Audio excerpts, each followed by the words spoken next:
Magiging kasilahanan, araw ng puso, sa likod mo'y buhay. Lupang hinirang, duyan ka ng magiging, sa manlulubi. Di ka pasisip, sa lagaratan mo, sa simulat, sa langit mong ugaw. May ilagang tula at awit sa kaglayang ginahan. Ang isang ng watawat ko'y tagumpay na nagdidinig. Ang ituwid at araw niya kailan pa may magbibig. Lupa na araw na walang pagsinta, buhay langit sa piling mo. Ang bigaya ng may mga api, ang mamay ng dahil sa'yo. Taas po natin ang kanang kamay. Panatang mga kabayan, iniibig ko ang Pilipinas. Iniibig ko ang Pilipinas. Aking lupang sinadangan. Aking lupang sinilangan. Tahanan ng aking lahi. Tahanan ng aking lahi. Kinukup ako at tinutulungan. Kinukup ako at tinutulungan. Maging malakas. Upang maging malakas. Masipag at marangal. Masipag at marangal. Dahil mahal ko ang Pilipinas. Dahil mahal ko ang Pilipinas. Dinigin ko ang pain ng aking magulang. Dinigin ko ang pain ng aking magulang. Susundin ko ang tuntunin ng paaralan. Susundin ko ang tuntunin ng paaralan. Tutuparin ko ang tungkulin ng mamayang makabayan. Tutuparin ko ang tungkulin ng mamayang makabayan. Naglilingkod. Na naglilingkod. Nag-aaral. Nag-aaral. Nagdarasal ng buong katapatan. Nagdarasal ng buong katapatan. Iaalay ko ang aking buhay. Iaalay ko ang aking buhay. Pangarap. Pangarap. Pagsisikap. Pagsisikap. Sa bansang Pilipinas. Sa bansang Pilipinas. Magandang umaga po. Ako po tayo.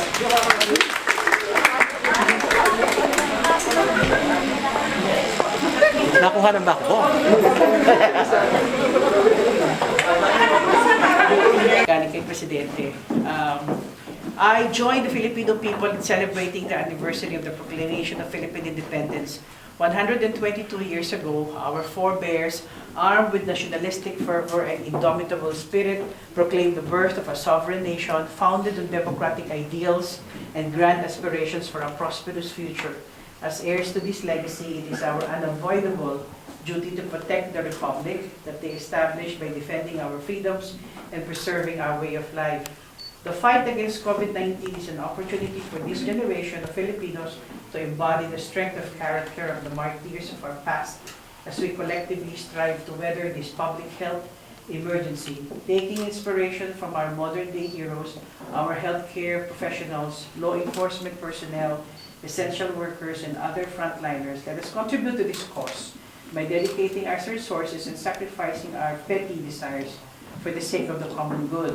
Looking forward to the future with much optimism, let us all free ourselves from fear, selfishness, and prejudice so that we may endure this pandemic and rebuild a society that we can confidently leave behind the future generations of Filipinos. May we have a meaningful commemoration. Rodrigo Roa Duterte, Manila, 12 June 2020. Ngayon naman papakinggan natin si Secretary.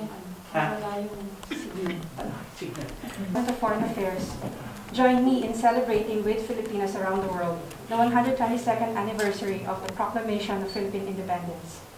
The Philippines is once again at a turning point in history. This year's theme, Kalayaan 2020, tungo sa bansang malaya, nagbabayanihan at ligtas, calls on the nation to stay united, to keep cooperating as it has done so well in the longest, strictest, and therefore smartest lockdown in the world in response to the pandemic, and to maintain the mutual trust, essentially the battle against an invisible enemy, deadlier than any enemy that can be seen. This is real stealth warfare, with all the advantage of surprise and deadliness on the other side. The circumstances faced by our forebears 122 years ago were different. Although we lost the battle, we ultimately won its objective by cooperating with the victors to achieve our independence. Now, we face an enemy we cannot see until we are stricken by it. An enemy we cannot live with or in any way accommodate without destroying ourselves and our country. This is a battle to the end of the pandemic of our nation. We need an even tighter unity and a more vibrant bayanihan spirit. We need more courage, fortitude, and perseverance than our forebears had if we are to win the war against this pandemic. because we have no choice. We win or we die. With President Rodrigo Roa Duterte at the head of a national war effort, your government is trying everything possible. Given our limited resources in manpower and medical technology and resources, despite which we have done so much better than many rich countries. To ensure an inclusive and effective national response to this pandemic, a response that leaves no one behind or unprotected, that sacrifices no Filipinos, nor spares any, however privileged, from some of the strictest protocols adopted anywhere against COVID-19. The road to healing and recovery will not be easy. Even now, we hesitate to relax our vigilance or reduce the demands of nothing less than a war effort. But we have to take cues from our heroes who persevered in losing battles and even after total defeat, until they had given the last full measure of self-sacrifice for our country to be independent and for our people to be and stay completely free.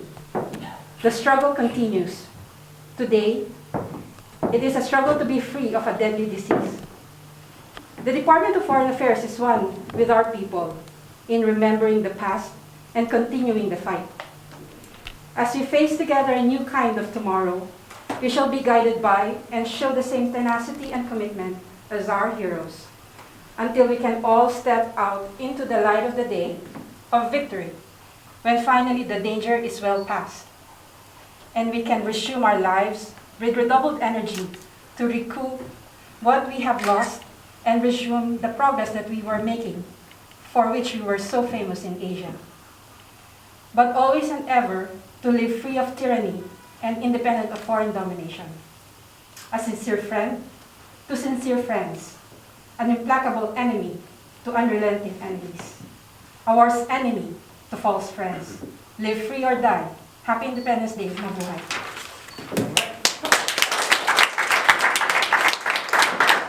We're ready for breakfast. So, sige, please get your...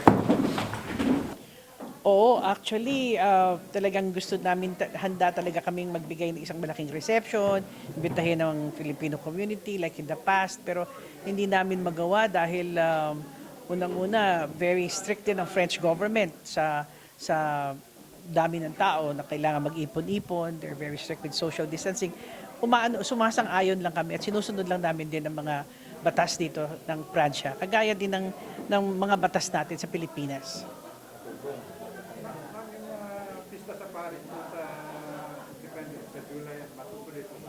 Ang balita ko sa pag-uusap ng SIGAP at saka ng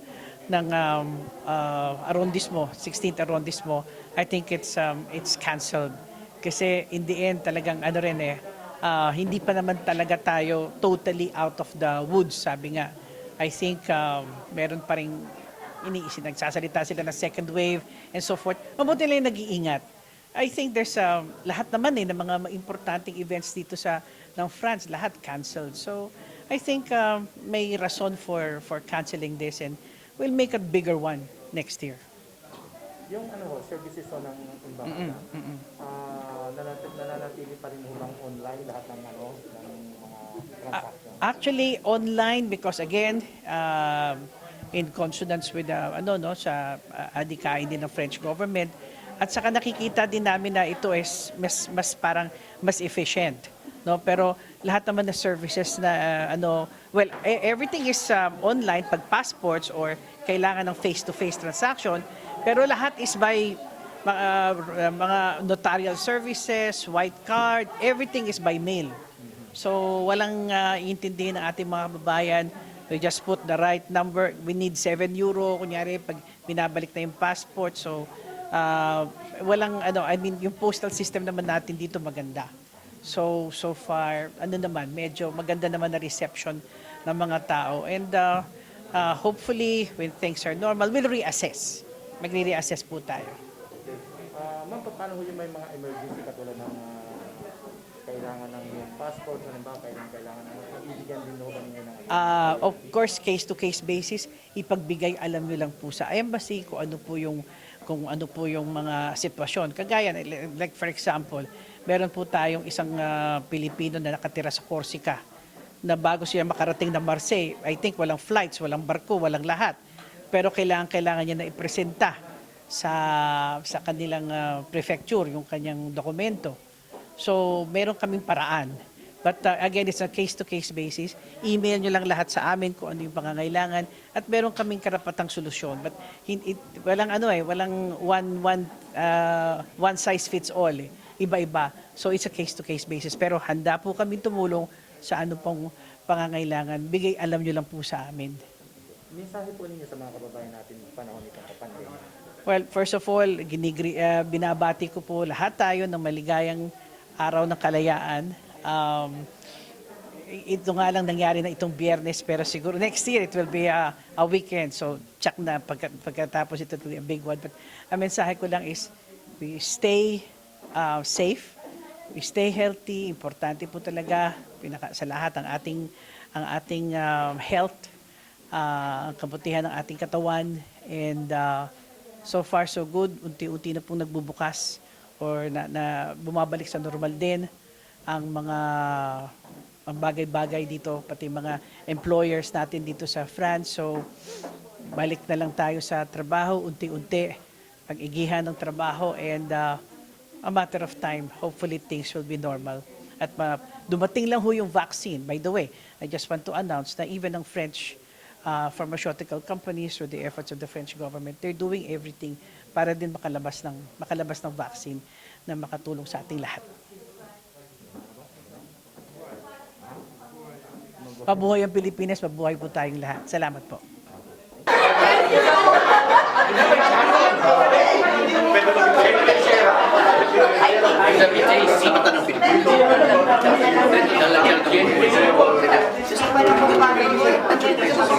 Standard nila.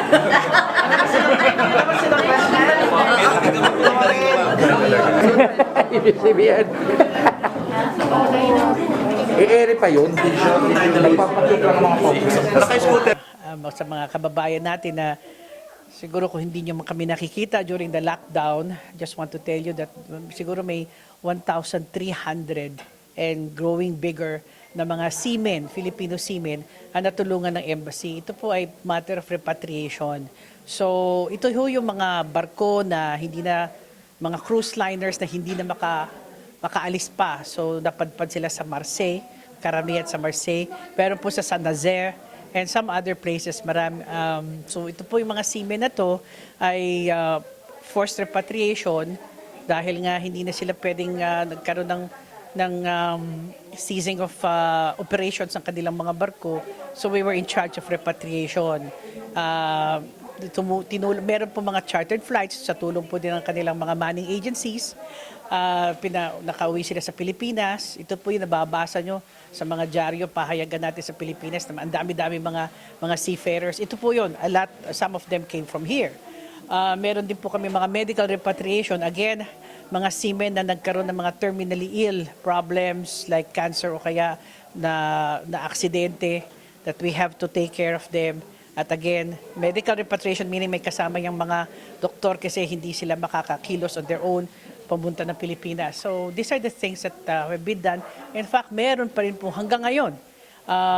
Kahapon lang, meron pa pala tayo mga 7 mga seamen na hindi nasama doon sa unang shipment na rather repatriation. So meron pa, tuloy-tuloy pa rin ho ang trabaho.